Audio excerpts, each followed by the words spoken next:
All right, welcome to Grimerica Goes Deep, Climate Change, Chapter 4. This is The Climate Changers with Jim Lee. Thanks for joining us, Jim. Appreciate you having me, guys. Yeah, it's great to see you again. We're looking forward to getting into this. I feel like this is part of the missing context of this whole sort of climate change, global warming narrative is the weather modification history, geoengineering, all that kind of stuff. And I mean, you're the guy to talk to about that, man. You've been doing this research for years, and you've got it all laid out. Dare you say that? Greta Thunberg. There's a lot missing from this discussion, and my main focus is to try to focus on the macro. I think that people get so bogged down in all the details and the deadly headlines. And for that matter, like 90% of the people that I deal with on a daily basis, whether it be online or in real life, they only read the headlines. Nobody reads anything anymore. And I'm one of those types of people that likes to read all the deets and then try to figure out what's the story between the lines? What am I not being told? Especially if you see anything in the news, if you see headlines spreading across all the mainstream media, from right to left, because there really is no distinction these days. Yeah. You got to realize that usually it's a smoke screen for what's really going on behind the scenes. And as far as climate change goes, and you guys look old enough to probably remember exactly what I'm about to say. I remember a time when I was in school. I'm 44 years old. I was born in 1976. I was born in the year of the dragon, and I'm a Scorpio. And I remember distinctly in high school hearing a lot about acid rain. Yep, me too. And then it went from acid rain, a tangible thing that we all can relate to, a pollution-related issue that is serious, to today what they call ocean acidification. And of course, they talk about ocean acidification being blamed on CO2. So we go to carbon dioxide. Once again, everything comes back to CO2 these days. So if you're talking about climate change to the, you walk the beach and you talk to your average American idiot, what you're going to hear is, well, we got to stop global warming. But I thought they called it climate change, and the climate has always changed. It's changed for, a million years. What makes you think that we can stop that? Well, we're the cause of it. Are we really the cause of it? How much of it am I personally responsible for versus the mega corporations? And then, the military, especially the American military, but the militaries of the world are more responsible for climate change or man-made, what they call anthropogenic climate change, than any of the industries, and then the people are down at the bottom. Exactly. So why is all the blame put on us? And you got to figure out, how all this figures together. So I've been, researching this on climateviewer.com. Climateviewer.org is where my maps are. And I actually have a 3D globe where I map out all of these things. I actually have 50 years worth of, the United Nations tracking weather modification projects where they've been controlling the weather. And I also have my third website is weathermodificationhistory.com. And it's actually been cited by, there's 4 Wikipedia pages now, even citing weathermodificationhistory.com, which is rare. But it's been cited by Harvard, MIT, the United Nations Environmental Program, because you can't deny the facts that are there. So that website is a timeline from 1800 to present of people controlling the weather. And it's filled with nothing but facts, not my opinions. My opinions are on my blog, climateviewer.com. My maps, they are facts. A picture's worth 1,000 words. A map is worth several million. And when you combine all of these together, all of which, I'm self-taught programmer, researcher. I was a graphics artist since I was, I got my first art scholarship when I was 8 years old. I quickly moved 10 to 12 years old into doing Adobe Photoshop. learned 3D graphics, did video game design, worked for Pixar, Industrial Light and Magic, doing 3D graphics. I did Mannheim Steamroller, Chip Davis, outdoor concert, like 3D graphics when I was like 19 years old. I've done well over 60,000 t-shirt designs. So like, I guess God just put me in this position to be able to use all of these skills I've learned and, over time to paint a clear picture for people about this topic. And the reason I mentioned the dragon thing, being born in the year of the dragon, according to Chinese mythology, dragons control the weather. So it's kind of like all of the fates aligned for me to be in the position I am today.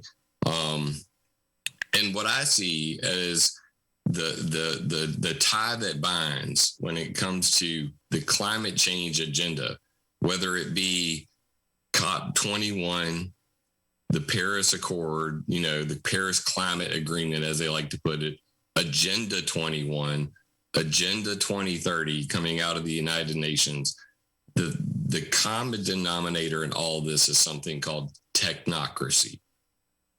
Now, for those who aren't familiar with technocracy, I put together a PowerPoint presentation, which you can check out on climateviewer.com. It's called The Climate Changers and Water Wars, Technocracy, Geoengineering, and Replacing the Water Cycle. And the purpose of this presentation is to really just, show people what I think is, the overarching theme. Now, this was originally presented as a remote presentation. I wasn't able to make it, and G. Edward Griffin asked me to send it. So this was a presentation at the Red Pill Expo in Spokane, Washington in 2018. If you haven't heard about the Red Pill Expo, there's one coming up this June. I hope you go. They're an excellent organization filled with people like myself who are dedicated researchers. But we'll just get into what is technocracy? What's a technocrat? And technocracy is a movement started in the 1930s by engineers, scientists, and technicians that proposed replacement of capitalism with an energy-based economy. George Orwell believed that technocracy would result in a scientific dictatorship. Technocrats seek to control all facets of global life through policies and technological methods. Now, I pulled this from Patrick Wood, author of Technocracy Rising. And Patrick Wood, I met previously at another G. Edward Griffin event, and he gave me this signed book. Which is just priceless in and of itself. But this is probably the Bible for understanding, what the globalist mentality is that drives this communitarian law-based push for climate change. So, what is communitarian law? It's the idea that you could have international laws that circumvent our Constitution, that circumvent our international local laws for the good of the community. And as I said, the technocracy movement was driven by a bunch of scientists and technicians, and they wanted to replace capitalism with an energy-based economy. And we're seeing that right now with the Biden administration, where they're literally saying, we're going to cut off federal funding if you don't bend your will to this, climate change agenda. So it's readily apparent to anybody who understands any of this history that is the agenda, to move from a free capitalist society, which made America great, which, defined for the world how it should be done, to this energy-based economy, so much so that we're talking about a one world monetary unit. And that unit of money is actually energy-based, so that they can literally look at you and say, Darren, your studio was drawing a lot of power today. And in order for you to achieve what we like to call a balanced load, we're going to cut your power off for 3 hours. And then you will be back in a balanced position. Be well. Yeah. To quote like Demolition Man style, it's a movie, Demolition Man. Anyway, so the idea being that these globalist technocrats who are unelected officials in their one world government style, unelected fashion, can use the scientific method and policies and procedures that generate an energy-based economy that has an energy-based monetary unit. So, of course, you have to crash the old monetary system in order to do that. If you ask me, Bitcoin is the stepping stone to that monetary unit, creating a world where we're basically right back to the old Catholic Church and excommunication.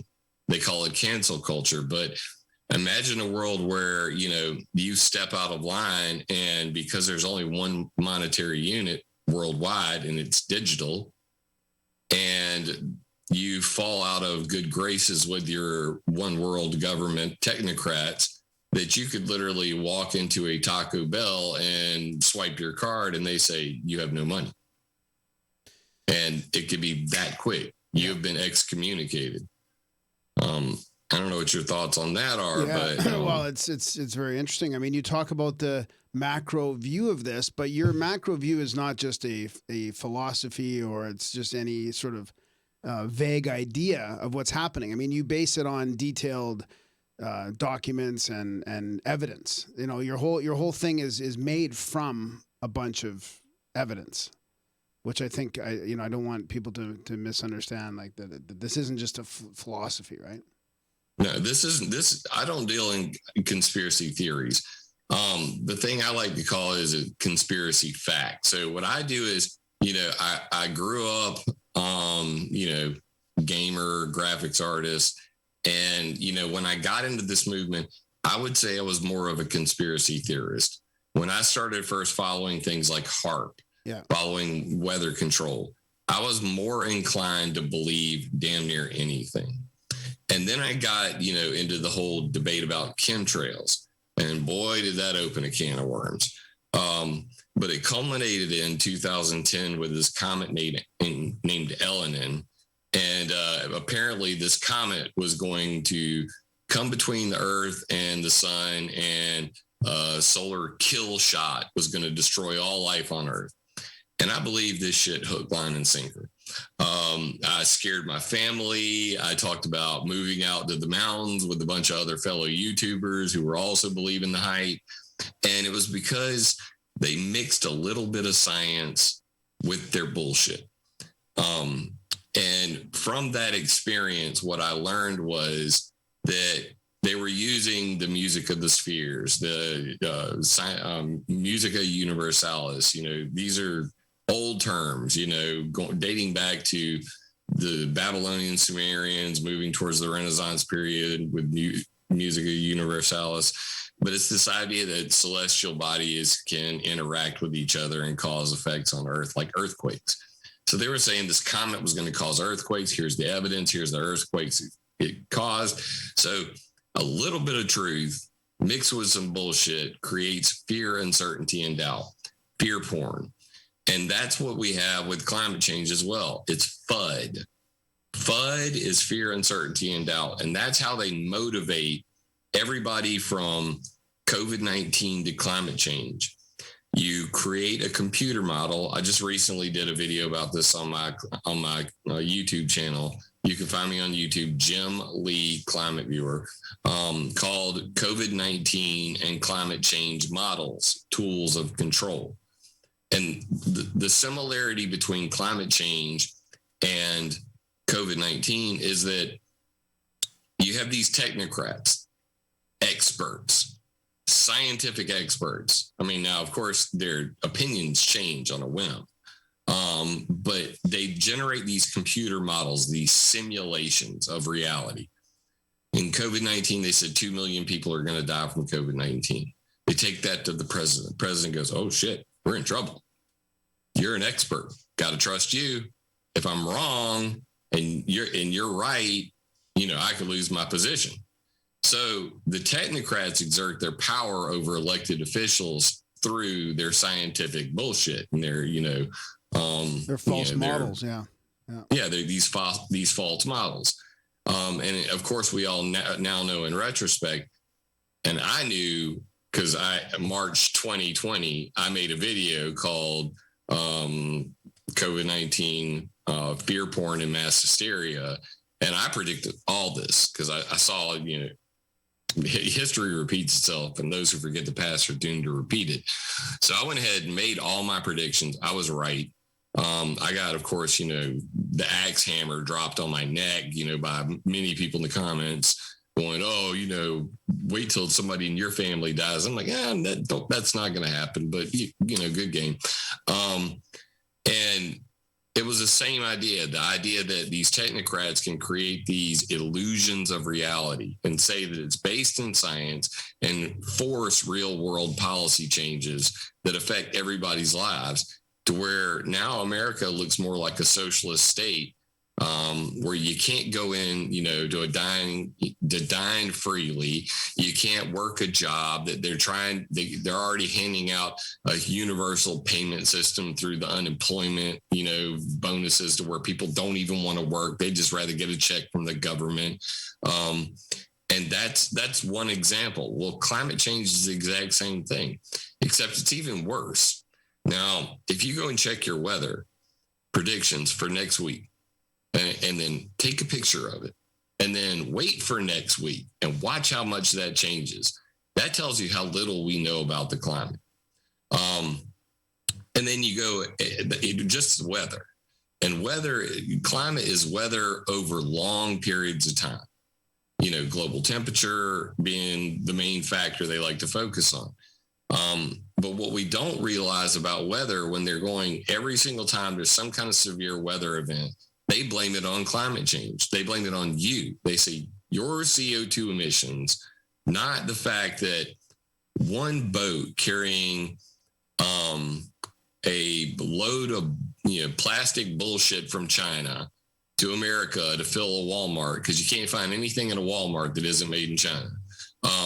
That one of those tankers, just one, produces more CO2 than every single car on the planet. Wow. I mean, when you just take that into account, that's why I say you're here, then you got your corporations.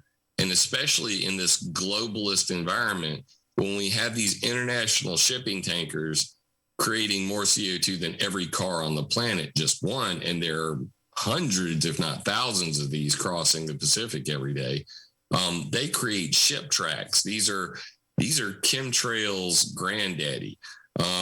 These are basically clouds that come off of these international ships that are 50, 100 miles wide and sometimes 3 to 10,000 miles long. Wow. So the planes you're seeing flying overhead got nothing on your ship tracks. So I started looking at all of this as a whole, and the agenda they're pushing with the COVID-19, it was pretty clear: crash the economy, and especially the American economy, because the globalists have to destroy America and the freedoms we have in order for them to ever be able to impose a one world government scenario where we would submit to it. And that's always through external fear, uncertainty, and doubt, whether it be Al Qaeda, whether it be, what was the other one? ISIS. I want to say Daesh. I was like, don't call it Daesh. Nobody will know what you're talking about. I talk to people from all over the world. You know what I mean? They're like, what's ISIS? Yeah. Oh, you mean Daesh? And I'm like, yeah, same thing, whatever. Now it's global warming. That's we're all going to die. But I haven't been checking the clock lately, and me call AOC up. But I think we've got 9 years now, 7 years. It's going down by the second. So the point being, they create these external fear factors and to push this agenda with a rapid pace. Meanwhile, with the global weather control that's been going on, cloud seeding was invented in 1946. They'd been trying to attempt to control the weather long before that. The age before cloud seeding was called pluviculture. And the most famous pluviculturalist is Charles Mallory Hatfield. And he made rain for Los Angeles in like 1913. 1916, the city of San Diego paid him to make it rain. And he made it rain so hard that it did like $3 million in damage, flooded, broke several dams. And basically the city of San Diego refused to pay Hatfield the $10,000 he was owed, because in doing so, they would be admitting that they were culpable for the damages that were created. And that's been the history of weather modification ever since. We want to pay somebody to change the weather, but we're not going to admit to it because God did that. Now, today, it's climate change did that. So you have things like rainfall enhancement with cloud seeding, with lasers. They can actually make rain with lasers. You have, I have a special on it called 10 Technologies to Own the Weather Today. The satellites that, beam electricity into the atmosphere. You have chemical releases via sounding rockets. You have cloud generation technologies, from rockets to obviously ship tracks, the chemtrails that you see coming out of planes. Create cirrus clouds. Cirrus clouds insulate the planet, like throwing a blanket over the planet. That's actually causing more heating of the planet than CO2 ever will. And the airline industry knows it. That's why I went to Washington, D.C. in 2015 to an EPA hearing on that exact thing. And I said to them, don't worry about greenhouse gases. You might want to stop making clouds. By the way, the metals that you're spitting out of these planes, those are more of a threat to human health than greenhouse gases ever will be. And you can still see that EPA hearing today. But really what I see as, their overall plan is this geoengineering. And geoengineering is the idea that they would create artificial volcanoes in the sky. And this is based on the fact that they saw Mount Pinatubo erupt in the 90s and that the globe cooled rapidly afterwards. And that's because when a volcano shoots a lot of, stuff into the stratosphere, mostly sulfur is what they focused on, that cooled the planet real quickly. So if we could shoot a whole bunch of sulfur into the sky, into the stratosphere, then we could cool the planet down. So the spinoff of this is that when you do that, the same thing that happens with volcanoes that would happen with geoengineering is you change worldwide rainfall patterns. And generally speaking, the northern hemisphere where we live would get wetter and the southern hemisphere would get drier. And that would mean a lot of dead people in the southern hemisphere because there are places that will never see rain again. During some of the most recent volcanic eruptions, the Amazon River basin damn near dried up. So that's a scary part about geoengineering. So control of the global distribution of water. And how do you do that? Well, you really only need four things. Before you get into that, I just want to quickly just ask about the bigger picture again. It makes sense to me now, finally, that because you talked about the energy economy. And this has been their plan is creating this technocratic energy economy, which is why they're using this as well to blame us and to go after the fossil fuels and all the energy that we've used to grow our society for so long. And now they can come into this with new energies, green energy, apparently digital currencies, all that kind of stuff, right? Is that sort of how it all connects? Yeah, and all of that comes back to technocracy and communitarian law. Technocracy being the ideology, communitarian law being the mechanism by which they enforce the control. And you've seen it like this week, the NCAA and Coca-Cola and all of these people basically saying we're not going to have the National All-Star game in Georgia because of election laws.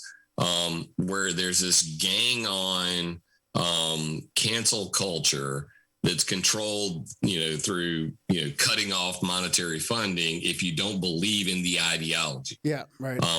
If you do anything counter to that ideology that imposes more controls, government controls, especially from people who believe in this globalist ideology, then you're on the outs. You're canceled. We're gonna destroy your life because you're screwing with our agenda. Yeah. And our agenda has been laid out very clearly from Agenda 21 to 2030.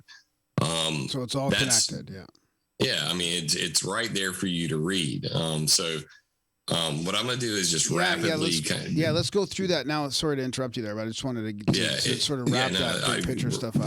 Wrap-ups are great. We got to get, I want people to see the big picture. Yeah. So the big picture for me, when I tried to think long, hard about this and create it all into one PowerPoint to show at the Red Pill Expo, was that I see four main factors in this: ruin the ocean, kill trees, kill bacteria, artificial clouds, and finally, geoengineering. Now I'm going to go through this very rapidly because this was actually designed for like a 45-minute presentation. Okay. But, basically destruction of the ocean, destruction of the forest, and destruction of bacteria. All of these are part of the water cycle. Obviously, anybody who's looked at a water cycle chart before understands that evaporation comes from the ocean, condensation is caused by trees, precipitation happens, and what most people don't realize is that trees naturally seed clouds. This is something relatively newly understood. I had talked about it at my EPA hearing. It was later, validated scientifically at the Cloud Project at CERN, that trees naturally create clouds and rain. The other thing that creates clouds and rain is bacteria. Most importantly, Pseudomonas syringae, which is a natural cloud seed that, basically produces frost on crops. The same idea is that it produces frost and crystals in the sky. So spraying things like Roundup on fields to kill the bacteria is affecting our rainfall cycle as well. Wow. This is something that most people don't understand. So cutting down forests, bad for rainfall patterns. Spraying pesticides on these huge monoculture crops, being monoculture meaning like 140 miles worth of corn in Nebraska. That's not natural at all. Nature abhors monoculture. Like that doesn't happen in nature. You'll never walk into a forest and see only one kind of tree unless man planted that tree. And then destruction of the ocean from overfishing to dumping plastic in it cuts off the evaporation cycle. So when you have this level of pollution and destruction caused by man, did I say CO2 anywhere in any of this? No. That's the point. That's the point I'm trying to make here. So what we understand is plastics, radiation like the Fukushima Daiichi nuclear meltdown, ship tracks covering the entire ocean and artificial clouds, which, basically soak up the moisture and then dump it right back in the ocean so it never makes it to land, and then destroying all the wildlife in the ocean. That's number one. That's our biggest problem we face today. And almost nothing is being done about any of these things. So that should be a red flag to everybody. We have these gyres all over the planet. They're basically, big plastic floating islands of shit in the ocean. And most people only know about the Pacific garbage patch, the Pacific gyre, but they're actually located right off the coast, both coasts of South America. There's an Atlantic gyre. There's one in the Indian Ocean. So these big, floating plastic, junk piles are everywhere, and they're only growing larger by the day. It's a shame. We have this thing called the claw process. And this is how plankton in the ocean actually creates dimethyl sulfide. And basically, the amount of phytoplankton in the ocean regulates global temperature by making clouds. And if we kill phytoplankton, then we're actually screwing with the natural cycle of heating and cooling of the planet, which happens with the solar minimum and solar maximum. So, as we have more sunlight, fewer clouds means more sunlight reaches the surface of the earth, temperature rise, and phytoplankton begin to grow rapidly. We have warming, warmer temperatures, less clouds lead to less phytoplankton growth, which means increased dimethyl sulfide cloud seeds. And then that makes more clouds. Increased cloud cover reflects sunlight back to space, leads to cooling. Cooler temperatures lowers phytoplankton, which results in less dimethyl sulfide, cloud seeds, and less clouds. And this is a cycle generically referred to as a claw process. And it's, there are people who would argue about the scientific efficacy of this, but this is just a thing, and it's a fact. Compound that with destroying the forest. CERN did the Cosmics Leaving Outdoor Droplets Cloud Project, where they basically realized, hey, trees are actually releasing their own type of cloud seed.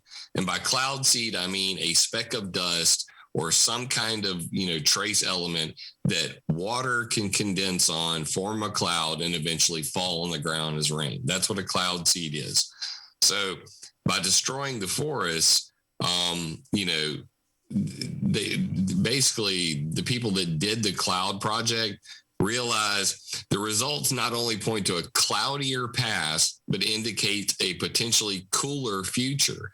If the Earth's climate is less sensitive to rising carbon dioxide levels, as the study suggests, future temperatures may not rise as quickly as predicted. Back to climate change models. They don't know shit about how complex this system is.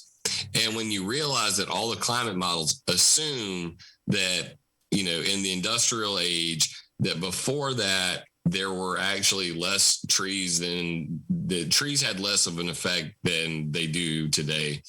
And then you compound that with the fact that they now realize, hey, trees are really important. The author, Jasper Kirkby, went on to say this really does touch on the Gaia hypothesis. It's a beautiful mechanism for trees to control their environment. So deforestation, huge part of screwing with the weather cycle, and why they're so rapidly pushing towards creating their own artificial weather cycle, because as far as importance, of what we would call the importance factor, the most important thing on the planet is human resources, controlling all the humans. But the second most important thing on the planet is water resources, because water is life. And if you can control water, or as Lyndon Baines Johnson, our president, said, he who controls the weather controls the world. That was back in the 60s. So, this is long in the planning, of these technocrats and bureaucrats, terrorcrats, if you prefer that that terminology. But the thing is, we had climate change before, and it happened, back in the 30s, and it was called the Dust Bowl.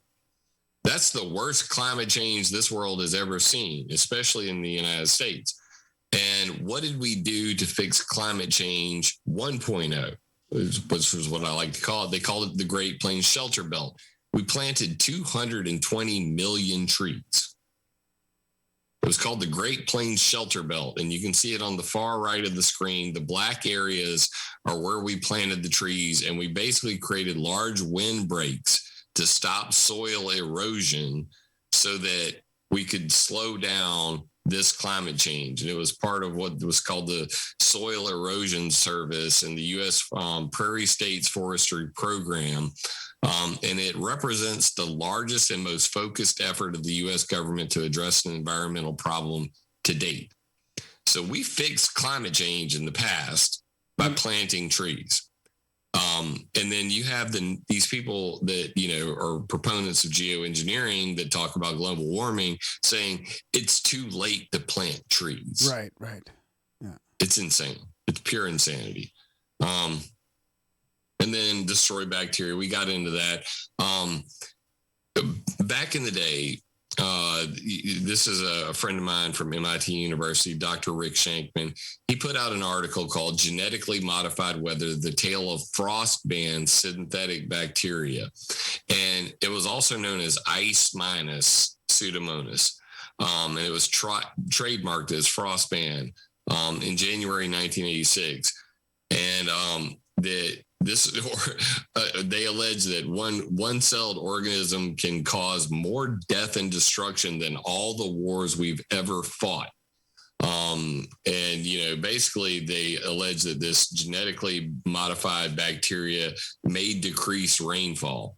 Well, sky-high bacteria could affect climate, scientists say. This is on the Weather Channel, dated January 29, 2013. And this is what the actual Pseudomonas syringae looks like. But this rain-making bacteria also was not ever included in any climate change models.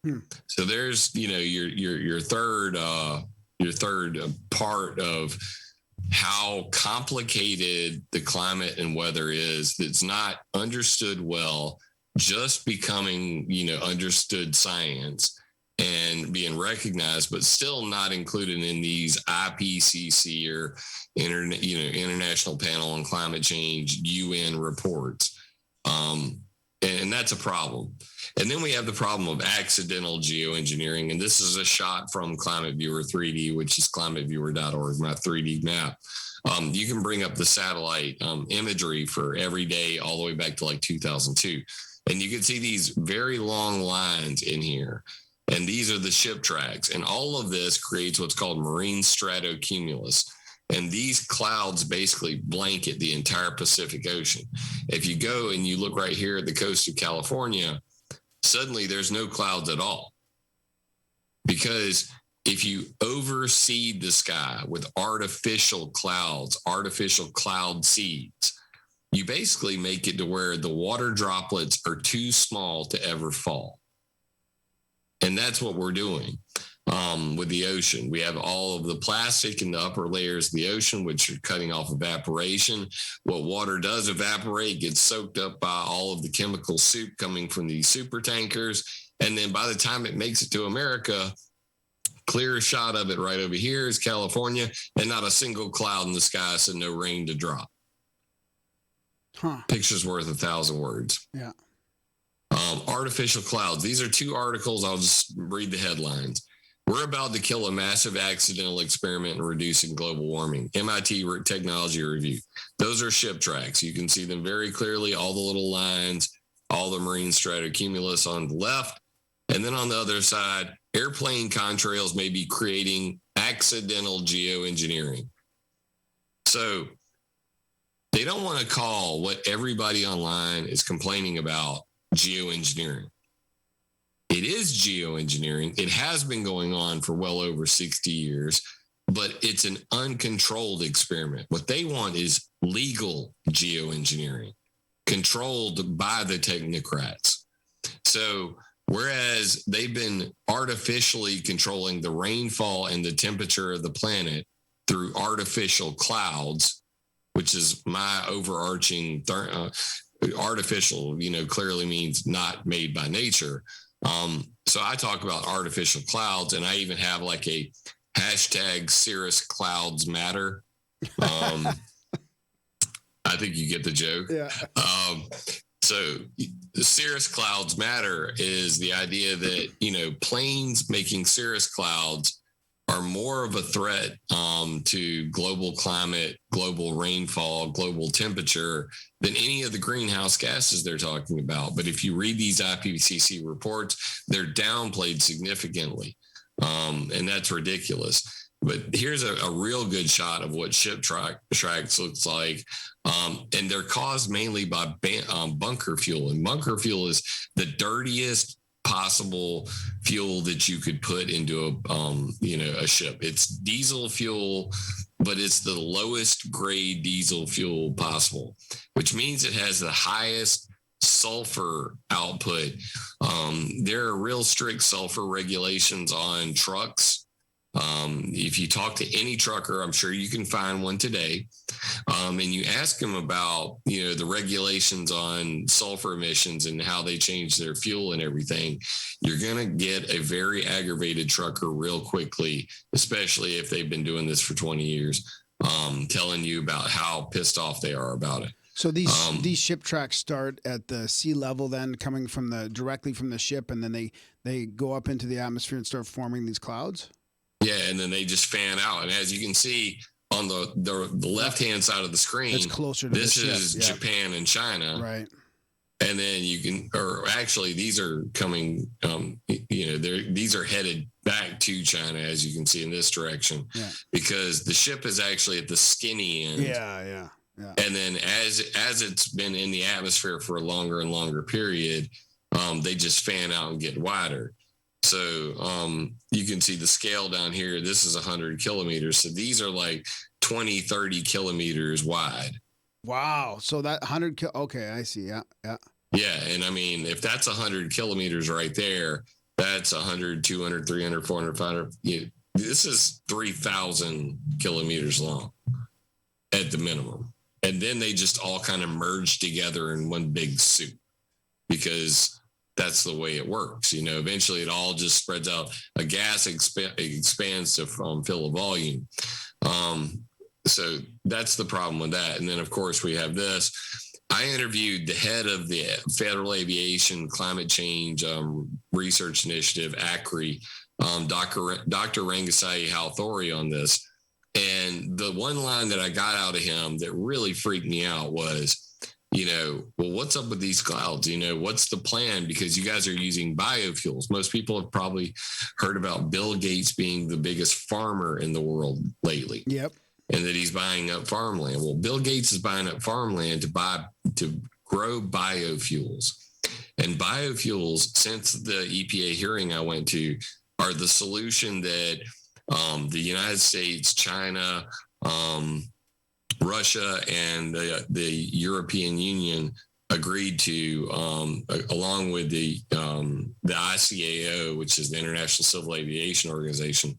They said we're going to use biofuels to control contrails, to control the clouds that are being created by these planes.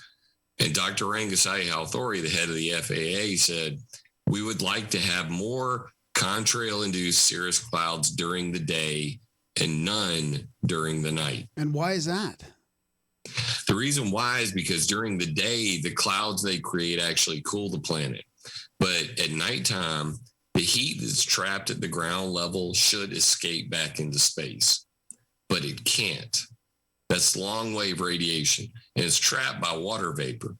And then it's reflected and insulated by cirrus clouds. That's why I say hashtag cirrus clouds matter.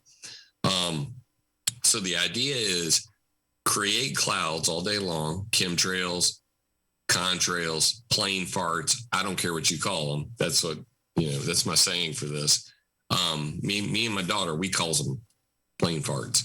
But whenever they make these plane farts all day long, and they make these, whether it's a chemtrail or a contrail, once it fans out and covers the entire sky, it is a cirrus cloud, right. An ice cloud. And these ice clouds trap heat at night. So they learned this first during 9/11 when they grounded all flights. Yeah. And during the time that the flights were grounded, the diurnal temperature range, or the range of temperature between day and night, greatly exacerbated. So it was colder at night and warmer during the day than normal. Right. And now this is happening again with COVID-19. Oh, interesting. I cannot wait to see the studies, because that was literally just 3 days, 3 or 4 days. Yeah. We're talking about over a year now of almost no flights. And I mean, I've seen more blue skies in the last year than I ever have in my lifetime. Well, it'd be interesting with the tankers all stuck in the canal too right now, just over the last couple of weeks. I mean, how's that going to affect the ship tracks, or what's going to happen in that area where they're all just sitting around waiting? Yeah, I mean, it remains to be seen how the scientific community is going to spin this one. Yeah. Or if they're going to be honest about it, because I believe that there are scientists that are clearly paid for to tell a certain narrative. That's how they get their funding. Yeah. But there are also truth-seeking scientists. Somebody's going to publish that paper, just like the guy did with 9/11, and he was crucified for it, Patrick Nennis, that, you know, showed that, hey, when we grounded all the flights, the temperature changed. And then you flip to the geoengineer side of this. Ken Caldera has a paper called Climate Change and Geoengineering, Artificially Cooling Planet Earth by Thinning Cirrus Clouds. So this is called cirrus cloud seeding. It's exactly what Dr. Rangsai Halthori was talking about, that we stop creating clouds at night. We create them all day long, and then we stop creating them at night. And in their paper, I read the whole thing. It's very lengthy, but this one part jumps out at me. If the time and place of seeding is selected with care, the climate effect of cirrus thinning can be enhanced. For that, only long-wave warming effects of cirrus clouds should be targeted, and their solar effect should be avoided. Now, I'm going to translate this, so don't trip out. This can be achieved if seeding is limited to high latitude winters or to nighttime seeding. Oh. Now, at the weather modification conference, I attended the one in 2018. This happened in Austin, Texas, the AMS, American Meteorological Society. Is this the one where Bill Gates was talking about blocking out the sun?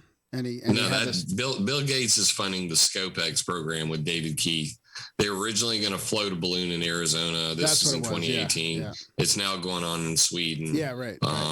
It's the stratospheric controlled perturbation experiment. Yeah, I want you to address that in this context as well, because I was going to ask you about that. I mean, it's scary. Bill Gates and the Harvard Solar Geoengineering program are the funders behind that, along with Alfred P. Sloan Foundation and a couple others. But Bill Gates is the sugar daddy of geoengineering. He's funding a lot of this research. And you could actually Google that, Bill Gates, sugar daddy of geoengineering. It's a very informative article. But I've been on his ass for the better part of 8 years. The sugar daddy of everything technocracy lately. I mean, he's involved in all of it. Exactly. I mean, that's why he doesn't have time to run Microsoft when he's trying to run the world. Yeah. So at the end of the day, the idea is that if they have what they call solar radiation management, which is blocking incoming solar radiation, and that cools the planet by reflecting the light back to space. The new term being thrown around is Earth radiation management, ERM versus SRM. Earth radiation management is letting that heat that has now reached the ground level escape back to space. So in order to do that, they call it cirrus cloud seeding or cirrus cloud thinning, where they dump chemicals into these cirrus clouds they've created to melt them away. Wow. And that's the new plan. That's what Dr. Halthori was talking about. We would like to have more chemtrails, contrails, plane farts, whatever you want to call them, ship tracks during the day and none during the night. So what used to be just pollution, what they called accidental geoengineering, what used to be called accidental geoengineering is now becoming intentional active geoengineering. You can't call it an accident, an accidental experiment, or accidental geoengineering if you have an agenda, you have a plan, and you're implementing it. So they're taking this, I like to call it their climate change geoengineering pollution solution, to use that pollution to cool the planet. And that way they can circumvent international laws that currently ban geoengineering. And this is an infographic that I designed that just kind of highlights all of that, that incoming solar radiation is solar radiation management, that planes make clouds, that's stratospheric aerosol injection, and then outgoing solar radiation management, that's Earth radiation management. This is what's going on today. All behind, closed doors. The last one I'll throw you is from the ICAO Colloquium on Aviation and Climate Change 2010. And Dr. Ulrich Schumann, the world's top expert on chemtrails, contrails, plane farts, he said, we want less warming and more cooling contrails, predictable for operational planning. Oh my God. It just scared to me. This is not conspiracy theory. These are straight out of the mouths of scientists interviewing the head of the FAA. I didn't pull these from conspiracies. I pulled these from Google Scholar. Okay. So these are the facts. And this is the 10 technologies to control the weather today.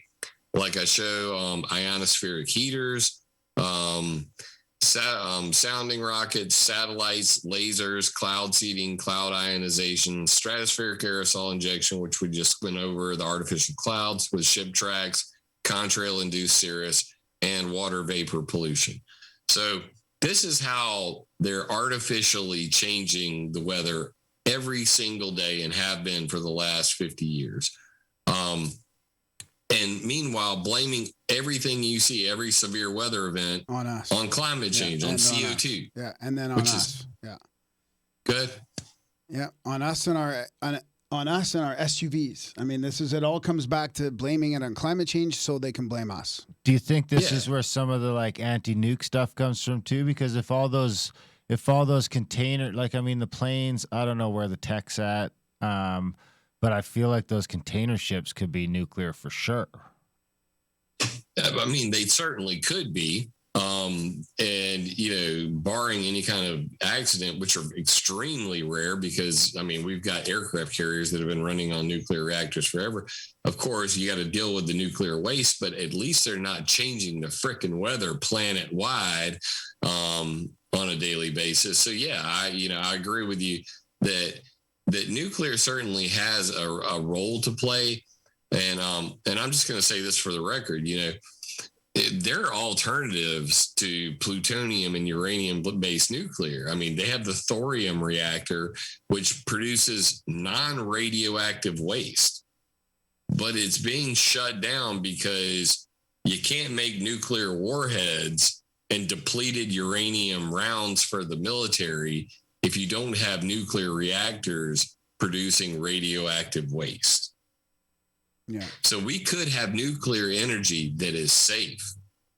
They just, again, it goes back to lobbyists and the military industrial complex. It's just unfortunate. So number 10 on there, the water vapor one, is that sort of like some of these energy plants that have scrubbers now, so they clean the exhaust and it's just water vapor? So because we have one down the road here that just got built a few years ago, and when I drive to work in the morning, it's just throwing out huge clouds coming out of it. And then I've seen these videos of cloud makers, and I don't really know how real they are, but it's like a ground-based steam generator almost, just like blowing. An example of that, it's called the TMS 65. That's the one. It's basically like a jet engine on the back of military.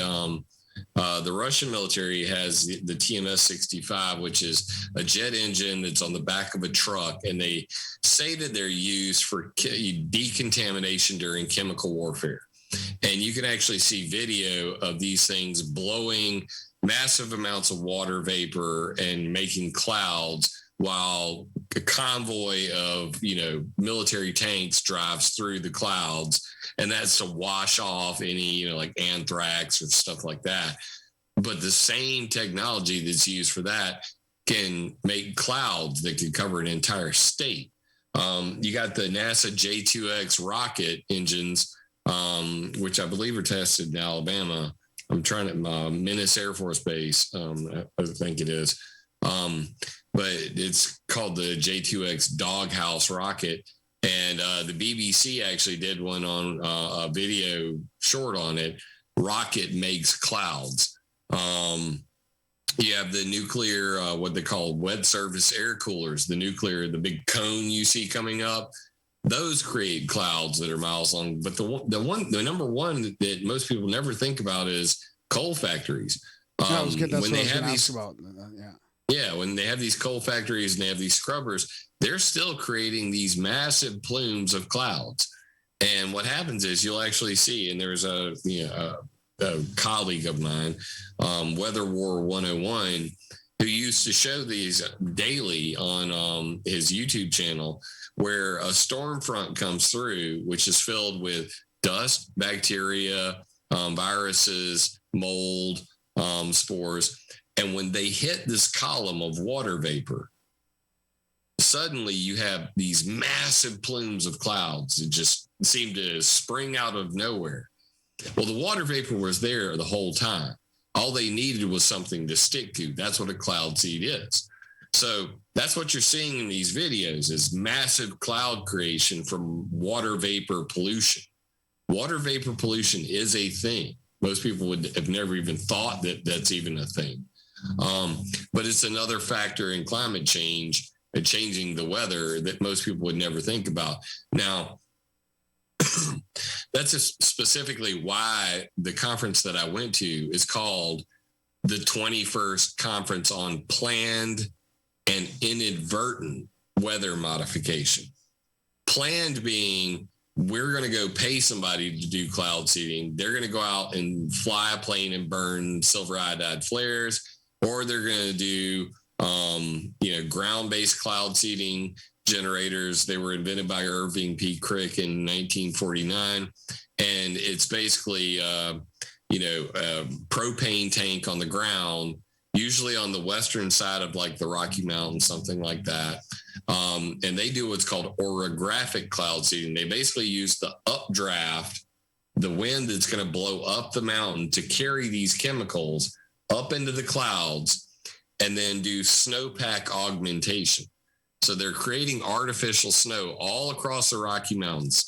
According to the Weather Modification Reporting Act of 1976, they have to report all this to NOAA. So I get the actual weather modification reports in America. And you can see the companies and who paid for it and all that. You can see all this mapped out on climateviewer.org. And what you have is from October through March of every single year since the 70s, even before that they turn on these ground-based cloud seeding generators to create artificial snow all across the Rockies to help out the water-strapped western states. So there's a lot going on. I mean, just it's a massive multi-billion, if not trillion-dollar industry worldwide, where companies like Western Weather Consultants, Weather Modification Incorporated, insurance companies like Guaranteed Weather, they'll insure a corn crop for several millions of dollars, and say, we're going to make sure that hail doesn't destroy your crop. Yeah, they do it in here for the cars because there's a bad in Alberta. There's some bad hail, so the insurance companies pay $5 million. My $5 million friend, a year, I think, yeah. My partner in crime is in Canada. They helped me work on weathermodificationhistory.com. He actually recreated 875 newspapers from Google News into single images you can share. And we scoured news sources all over the world. But he was saying the same thing, that, he's in Canmore, Alberta. Yeah. I think that's where David Keith is from too, I think, actually. Yeah. David Keith is up there too with his carbon engineering company. But yeah, this is called hail mitigation. And hail mitigation started, back before cloud seeding was invented, with like hail cannons. And they tried to like blast these cannons into the sky to shatter the hail before it ever reached the ground. Well, today, farmer pays Guaranteed Weather or any one of these weather insurance companies to insure their crops. The insurance company doesn't want to pay out, so they, will pay $100,000 to $200,000 to the weather modification companies who fly planes up there, dump chemicals into the clouds to try to make the hail smaller. Now, what if somebody was also paying to make it rain at the same time?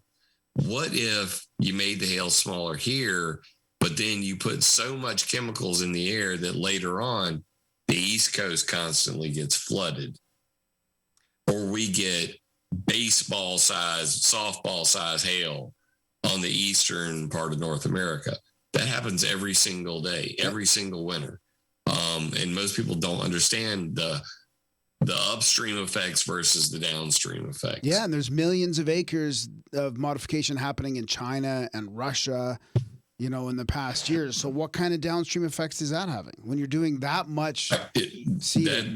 That's my number one topic right now, because China has expanded their efforts. They said that they were going to cover the entire Tibetan plateau with ground-based cloud seeding generators, hundreds of thousands of them.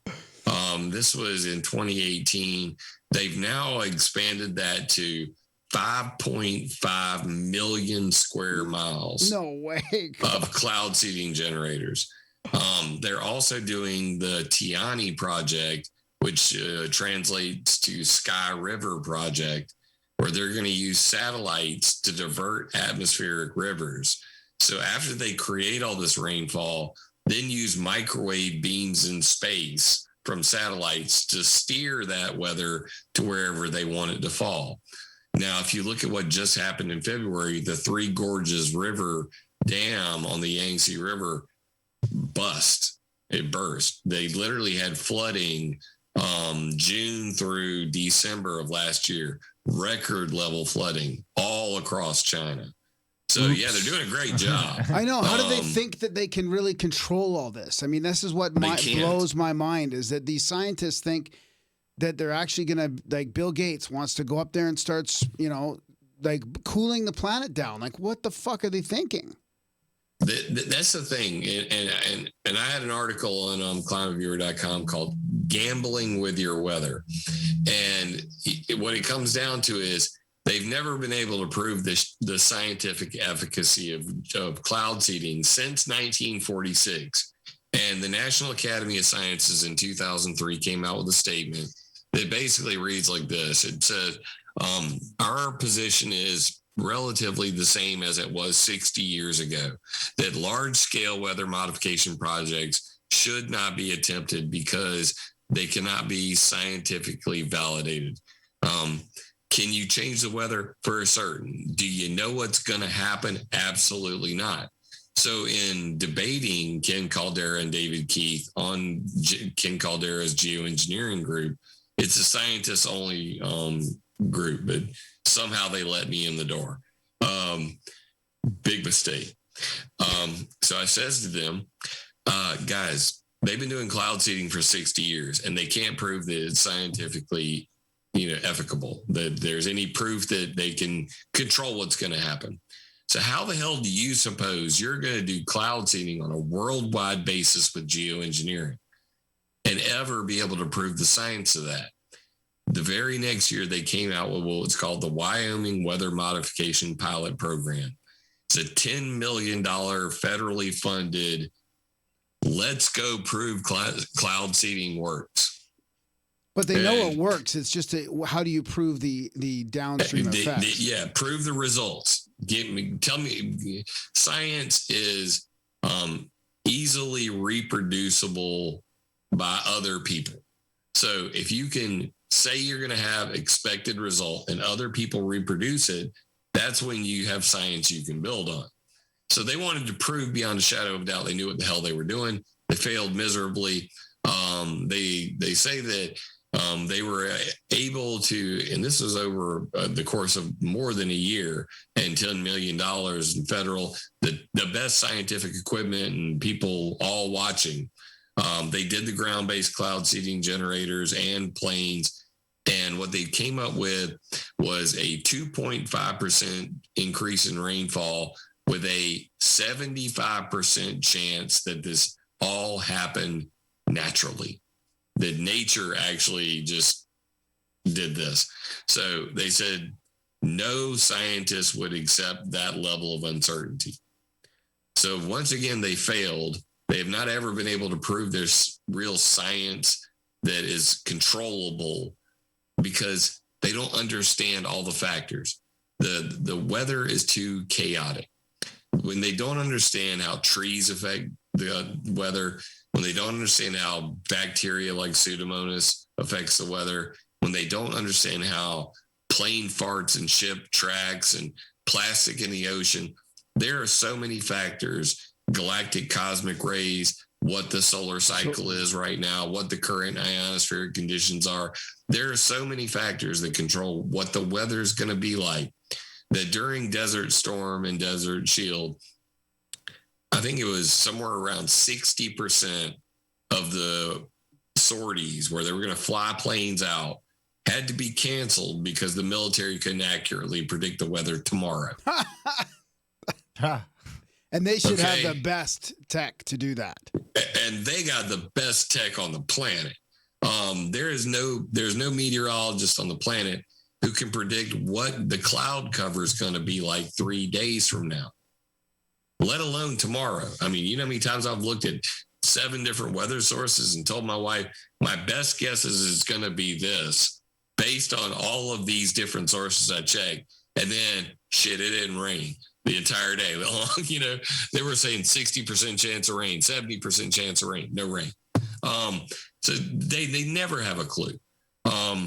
But that's kind of the whole point of all this, is that they make these claims based on the best science available today. And science is always evolving. So why the hell would you ever trust a technocrat to make a prediction about something that's going to happen 100 years from now, let alone 10 years from now, let alone tomorrow? They don't have a clue, but they use their climate models, their computer models. They create fear, uncertainty, and doubt, just like every good marketer ever did. Hey, somebody might think you're fat, buy this. Somebody might think your skin looks like shit, wear this makeup. That's how we sell everything in the world, is with fear porn. And that goes right back to the CIA MK Ultra mind control experiments. They realized that they could control the mind of any individual if they kept them in a constant state of fear, uncertainty, and doubt.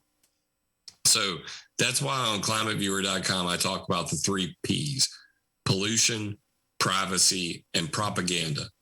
If you talk about pollution, which is not CO2, that's not climate change, that's something you can deal with. They're going to violate your privacy. They're going to hack your computers. They're going to target you. They're going to find everything about you so they can hurt you or destroy your work. And then they're going to make propaganda about you. They're going to send out their trolls.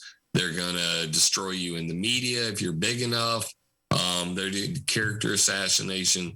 And all of this is to create fear, uncertainty, and doubt in the public so that you'll accept their poisonous pills. I think I'm near the end of this presentation. Let me rip through the end of this real quick to make the final point. Yeah, sure. Yeah. So weather modification history, pluviculture, 1800 to 1946, cloud seeding, 1946 to present, weather warfare. We went to war in Vietnam. We did weather warfare. We were caught. When we were caught, Russia and China, America agreed to what was called the NMOD agreement that banned weather warfare in 1978. It's the Environmental Modification Convention. The problem is they never made a way to catch somebody doing weather warfare. And I work on that solution. I've called it the Environmental Modification Accountability Act. And it's a way to catch people doing weather warfare. And maybe we can talk about that a little later. And then geoengineering, 1994 to present, even though the word geoengineering was invented by Cesare Marchetti in 1977, and the first time they talked about climate change and geoengineering ideas was in 1965 in a report to John F. Kennedy called Restoring the Quality of Our Environment. So geoengineering, also not a new idea, but really got its present, kick from the national labs, let's put it that way. So we won't go into cloud seeding, how it works. Obviously, weather warfare, I just briefly mentioned, with rainmaking over trail tried by CIA. This is 1972. And that's a cloud seeding bomb, by the way, on the side there. That was created at China Lake, California, at the U.S. Naval Research Lab. They also tried to destroy the Cuban sugar crops with weather warfare. Again, it was the CIA. Russia tried to stop the Chernobyl meltdown from reaching Moscow by making it rain all over Belarus. HBO did their special on the Chernobyl event, and Russia responded that the CIA actually destroyed the Chernobyl nuclear power plant, and they're going to make their own damn documentary about it. And I'll bet you in neither one of these documentaries will this ever come out or be talked about, but they did cloud seeding to stop rain. So both in the case of Cuba and in the case of Moscow and in the case of the Beijing Olympics, they wanted to stop rain. So not only can you create rain with cloud seeding, you can stop rain with cloud seeding. And this is called, they called it a rain embargo in Cuba in 1969. It's one of the most interesting things that there's so much information out there, but they just never talk about. They never talk about the weather modification, but it's all there for you to see. Yeah.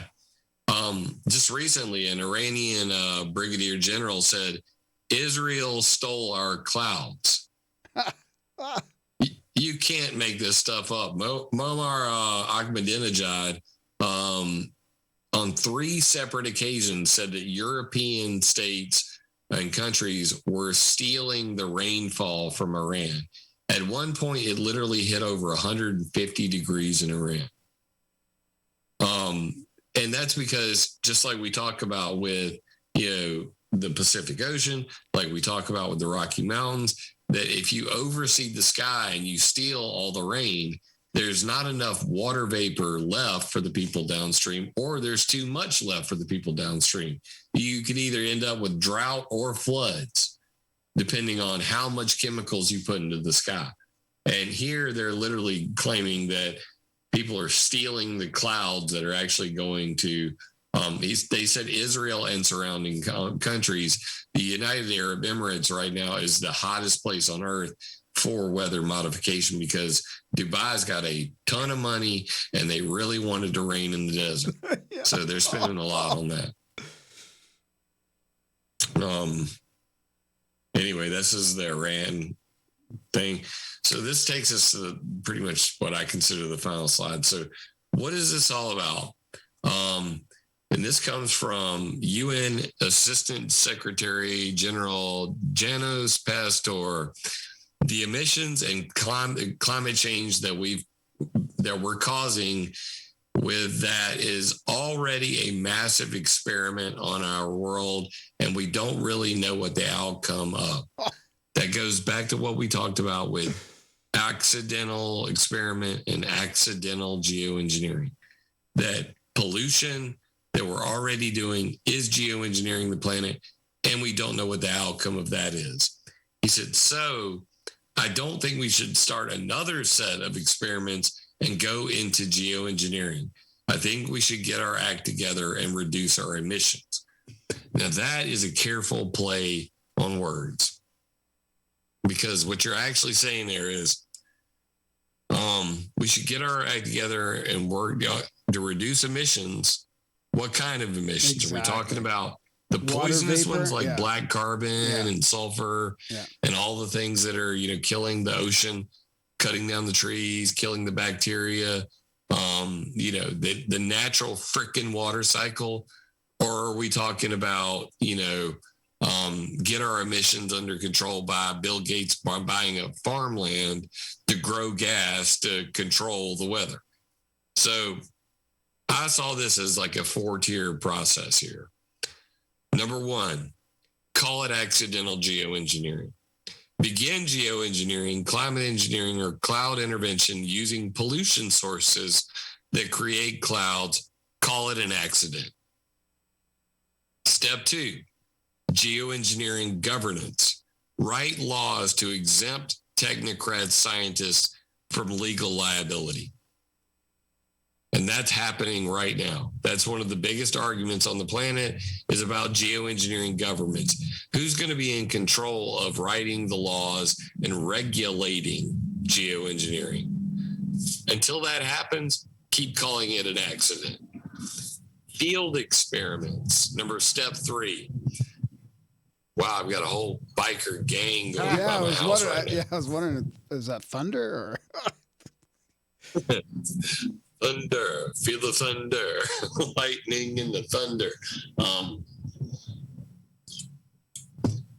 All right, guys, for real, we're recording right now. Yeah. How long could you possibly keep doing this? That's okay. No worries.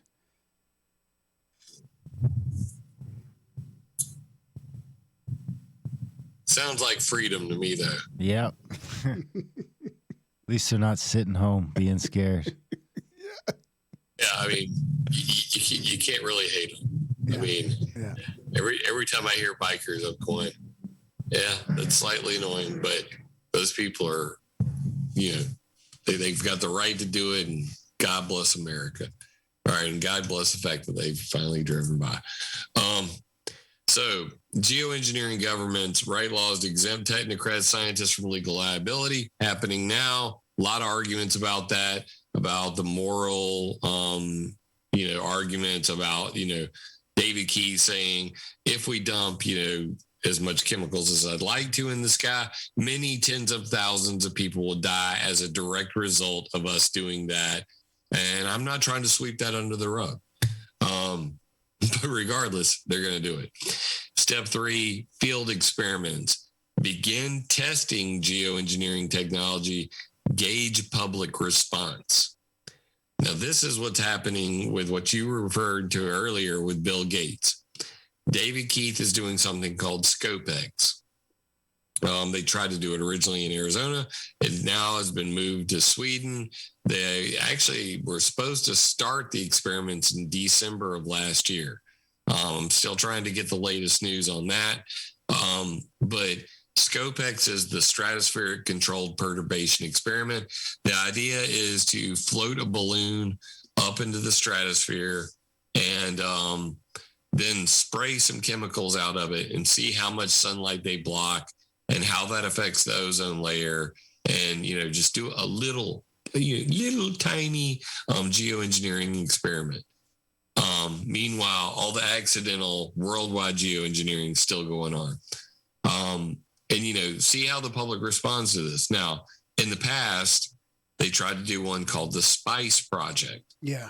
Stratospheric particle injection for climate engineering experiment. And this was going to be in the UK. It was very similar to what David Keith is doing. They were going to tow a balloon behind a boat and then spray some chemicals into the stratosphere, see what happens. And a group called the ETC group, which I'm friends with, Pat Mooney, Jim Thomas, and Sylvia Ribeiro. They actually petitioned the United Nations. They went to the UK where this was going to be done, raised a big stink, and they canceled the project altogether. Now they brought that back. It's called Marine Cloud Brightening. Yeah. And there's the Marine Cloud Brightening Project website still to this day going, hey, it still would be a good idea if we could make these ship tracks whiter because they'd reflect more sunlight and cool the planet. Plus, we'd like to make a fleet of drone boats to make more ship tracks because then we could cover even more of the world in fake clouds. It's a crazy world. But regardless, the ETC group was able to stop the SPICE project. It was originally called the Silver Lining Project. Now it's called the Marine Cloud Brightening Project. That experiment's going on. David Keith's ScopeX is going on. Both are funded by Bill Gates. And there's the ICE 911 project where they're literally covering the entire North Pole in little glass or silicone balls. What could go wrong? I mean, what could go wrong? I thought that if you made a little glass ball and I was in the Boy Scouts, that if I held it just right, that I could burn a leaf with it. Yeah, exactly. But they seem to think that covering the polar ice cap and little silicone balls is going to somehow reflect light back into space. So what could go wrong? Not to mention all that's going to end up in the ocean and in our fish and wildlife and all that. Finally, leading up to step 4, legal global deployment of geoengineering. So when they establish a framework, when they establish enough scientific efficacy, they can then admit, hey, we're going to actually do geoengineering because, the world's going to end if we don't. And then they gain control of Earth's thermostat and alter rainfall patterns worldwide. They own the weather. And that's the scariest idea. So we have technocracy and control of the weather. Technocrats being scientists, universities, the global governance groups like the Bilderberg Group, the Trilateral Group, the Commission, the Council on Foreign Relations, anything that's got UN in it. You have the water wars currently going on. And that would be, all of the states that are currently, funding cloud seeding, laser, all of these technologies to get as much water out of the sky for themselves.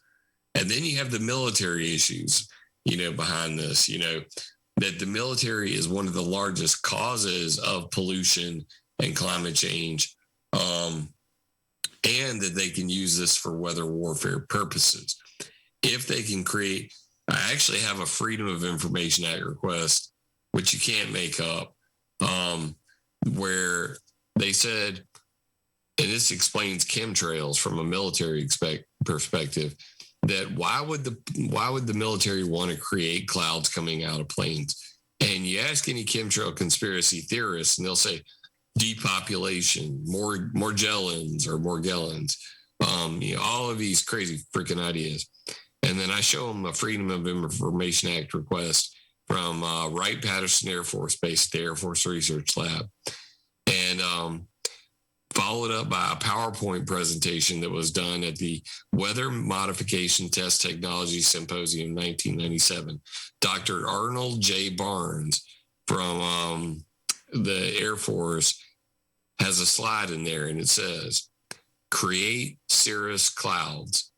And the reasons he gives is to block satellite surveillance. Wow. And the other reason he gives to increase the effectiveness of nighttime operations. Now, these are two you never would have thought of. But think about this. Would the military create a blanket of clouds over Area 51 while they're rolling out their latest hypersonic plane so that all of the Japanese and the Chinese and Russian spy satellites that are overhead can't see what's on the tarmac? That makes perfect sense to me. Or the 3D war mapping type stuff that the guy, this is where, it kind of makes the conspiracy theorists seem like they know what they're talking about. The 3D weather, the 3D warfare with the grid, the ionosphere grid up there. Yep. So this is what the Space Force is about. This is why Donald Trump created a Space Force, because we have a war for space. We have ionospheric heaters like HARP. They've now moved to boats and barges. They've now moved to portable ones like Mirage. It's one that can be pulled behind a Humvee. The microwave ionospheric reconfiguration and ground-based emitter. This is literally a baby HARP that can be pulled behind a Jeep. They call it Sanctuary Base in the Air Force 2025 documents, that they can create a small area where they can block all enemy radio communications while allowing a tiny hole in the ionosphere for them to shoot a laser through so that they can maintain communications with their satellite. So you got the chemtrails guys, totally focused on all their bullshit ideas and not ignoring all of this documentation straight out of the military's mouth.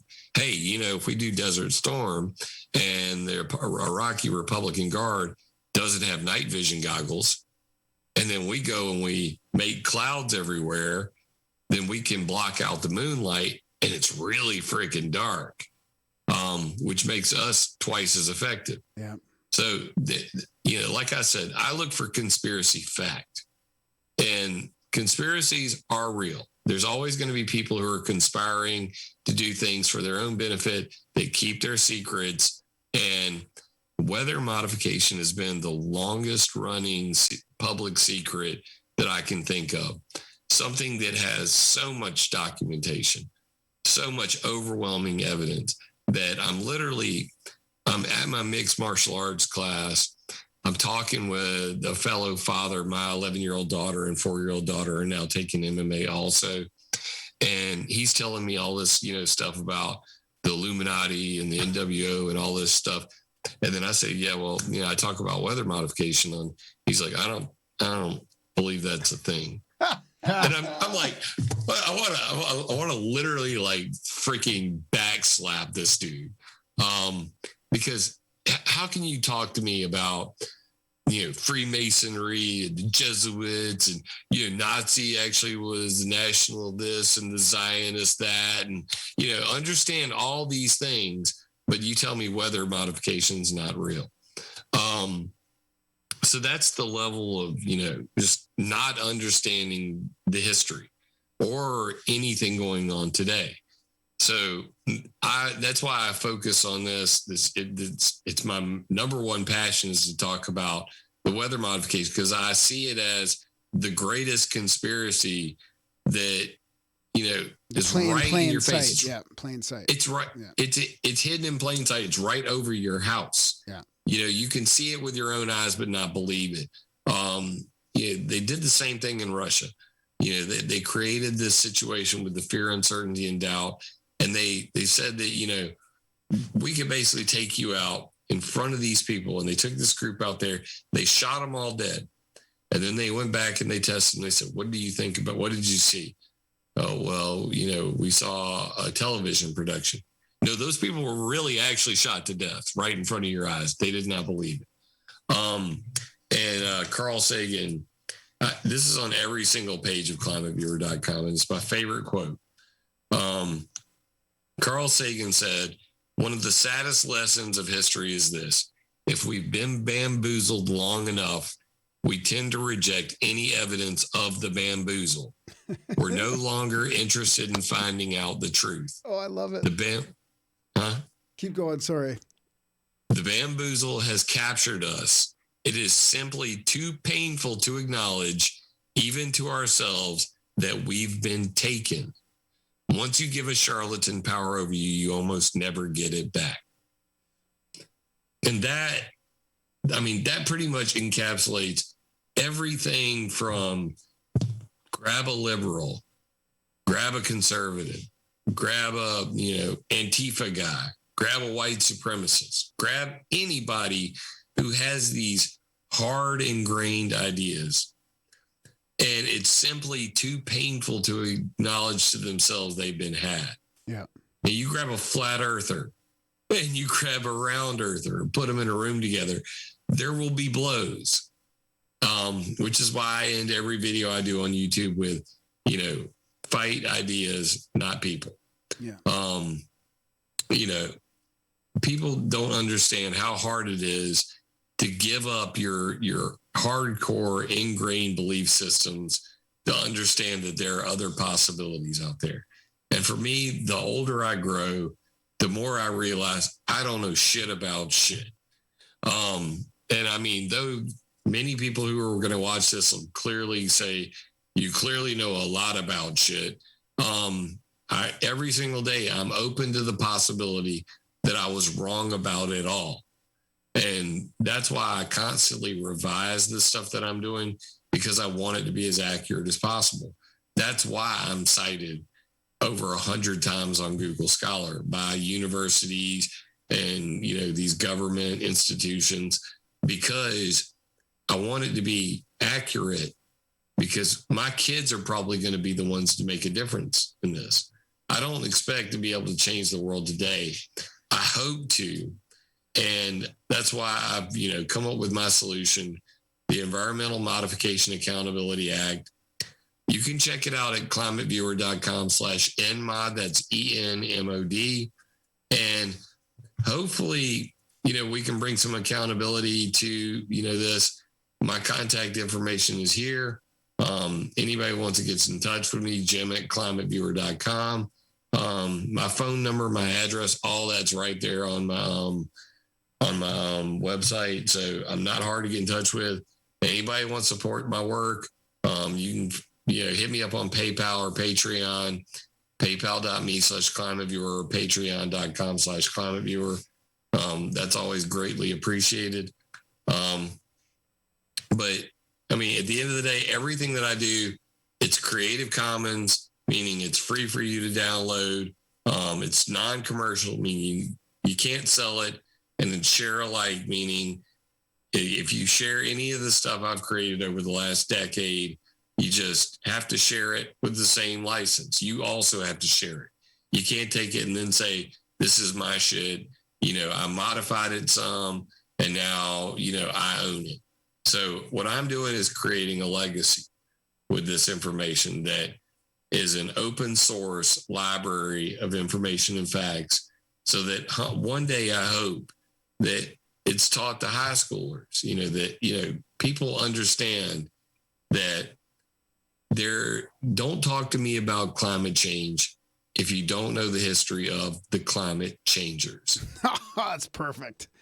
If you're going to change the weather over a long enough period intentionally, for monetary purposes, for military purposes or otherwise, then if you change the weather over a long enough period, you change that climate. And we did that in the 1930s by over farming, by clearing the land and cutting down the trees. We ended up with a dust bowl, and we fixed it by planting trees and paying farmers not to farm.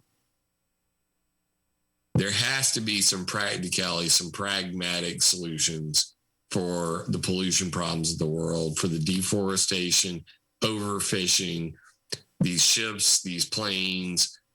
The responsibility shouldn't be on some local jackass official in Oregon saying, you people in Oregon can't burn firewood because CO2. Yeah.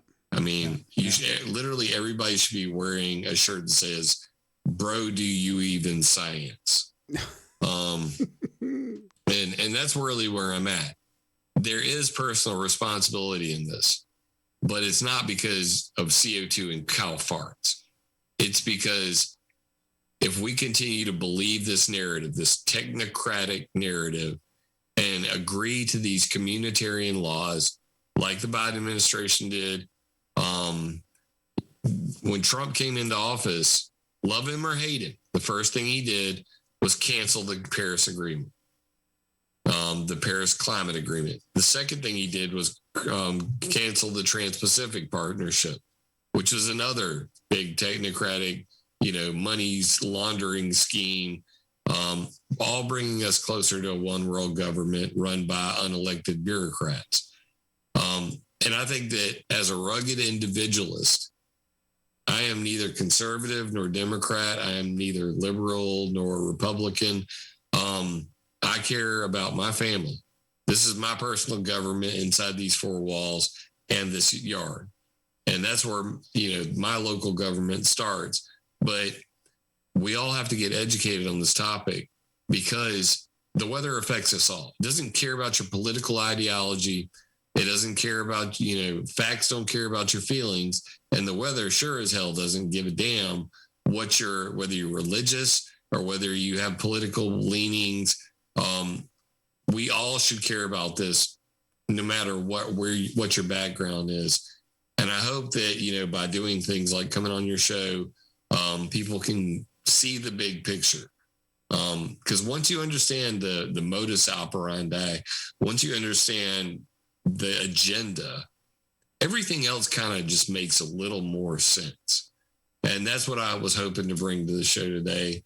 You guys have any questions? Yeah, no, you did. I mean, I really appreciate the way you've interwoven this climate change and the weather changers here into the whole big picture. I mean, I think people that I don't think they realize how this is all part of this technocratic sort of takeover. So I really appreciate what you've done there. And I mean, I want to mention your websites as well, because they're full of you've had them going for years. They're full of all kinds of information. You know, the history of weather modification and the climate viewer and all that. I mean, they're very, very good sites for people to just think you can spend hours on there looking around. I'm currently renovating all 3 websites. It's the biggest project I've ever done. Wow. And weathermodificationhistory.com has 185 entries in the timeline. Yeah. And just in that, there are over, I think at last check it was 8,500 reference links. And what I did was change it to where each of the timeline entries is now MLA formatted with full references, author, title, publication date, a little one up there where the quote is. You can click the one, scrolls you down to the bottom of the page, highlights the reference, so that every single one of those timeline entries ends up on Google Scholar as a published, individually published paper on just that topic. That's going to be done probably within the next month. ClimateViewer.com is getting a full makeover as well. It's going to focus more on this, weather modification than the privacy and propaganda stuff. I'm tired of the NSA harassing me about my NSA map, things like that. And I talk about microwave weapons and mind control and all that stuff, perception management. But that website's getting a makeover as well. And finally, the climateviewer.org, the maps I've got right now, I have 132 maps that aren't on there that were on the original one when Google Earth shut us down, that still need to be put on there. So, I have a laundry list of stuff that I'm constantly working on, and it'll constantly evolve. But I'm a one-man army, and I have 2 daughters and a wife who's currently turning my backyard into Miyagi-Do. As soon as I'm done with this, broadcast, I'm going outside to level about, 100 yards worth of ground, to pour rocks and put in a pool and, all this stuff. So nice. It's a full-time life, man. Yeah. And I appreciate what you guys do for sure. Yeah, thanks, man. Yeah, we really appreciate it. Darren, do you have any last-minute thoughts or questions? No, appreciate it, Jim. Appreciate your time. Yeah, this was Come great. back anytime. Yeah, I think this will be really good. Really appreciate it.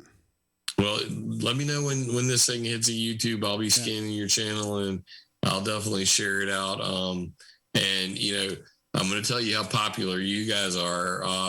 I went to go get my hair cut the other day, and my stylist Breland's like, so who are you going to be on, this month? And I'm like, well, I was just on Ground Zero with Clyde Lewis. She's like, I heard that. And I'm going to be on Grimerica this weekend. She's like, oh, I freaking love them. Oh, that's awesome.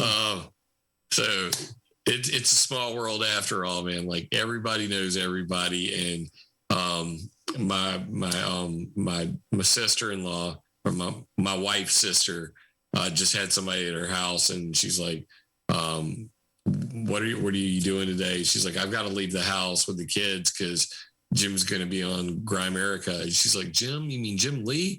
I know him. And this is a stranger. I don't know this person. And I love Grimerica. I'm definitely going to be watching that. Is it going to be streamed live? Oh, that's hilarious. So you'd be surprised, man. I'm down here in Sumter, South Carolina. And, you guys are famous around here. Oh, that's great. Well, thanks, Small buddy. world. Yeah. Our listeners love your stuff too. I always go to your website for projects and operations and quoting stuff. So I really appreciate it. Well, Margaret Mead said, never doubt that a small group of dedicated individuals can change the world. In fact, they're the only thing that ever has. Wow. And we are that network. I mean, the mass media, they can do their shenanigans and make their money while selling their ads. But the dedicated small few, they're the ones that are going to change the world. They always have. They always will. So I have faith. You guys definitely keep the faith going, with I watched 3 of your episodes before coming on here today, and I was just like, the Illuminati hand signal one had me tickled. But yeah, I mean, it's great that we have this network of people who are constantly devoted. This is a marathon, not a sprint. So excellent. Pace yourselves, and I look forward to the day seeing you both gray-headed with long beards and still at it. Thanks, buddy. Have a good day. You guys Happy have a great Easter. day too, man. Appreciate it. Yeah, thanks. Bye.